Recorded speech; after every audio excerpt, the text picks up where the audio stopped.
ఓం నమ శివాయ. ఈరోజు కార్తీక పురాణంలో ఉన్న 21వ రోజు కథ అయితే చెప్పబోతున్నాను. పూర్వకాలంలో ఒక నగరంలో చంద్రావళి అనే ఒక ఆమె నివసించేది. ఆమె జీవితం పాపకర్మలతో నిండిపోయింది. అయితే ఆమె మనసులో ఎక్కడో భగవంతుని మీద చిన్న భక్తి మాత్రం ఉండేది.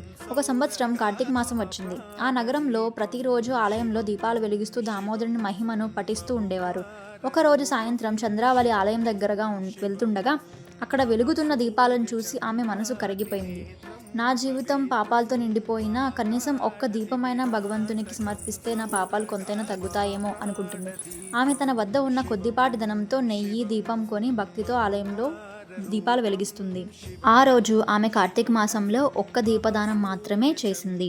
కాలక్రమంలో ఆమె మరణించినప్పుడు యమదూతలు ఆమెను తీసుకువెళ్ళడానికి వచ్చారు. అదే సమయంలో విష్ణుదూతలు వచ్చి ఇలా అన్నారు: కార్తీక మాసంలో భక్తితో చేసిన ఒక్క దీపదానం కూడా 1,000,000 యజ్ఞాల ఫలాన్ని ఇస్తుంది. ఈమెకు వైకుంఠ ప్రాప్తి లభించింది అని చెప్తారు. అలా చంద్రావళి తన పాపజన్మ నుంచి విముక్తి పొంది వైకుంఠానికి చేరుకుంది. ఓం నమ శివాయ. మహాప్రాణదీపం శివం శివం మహుకార రూపం శివం.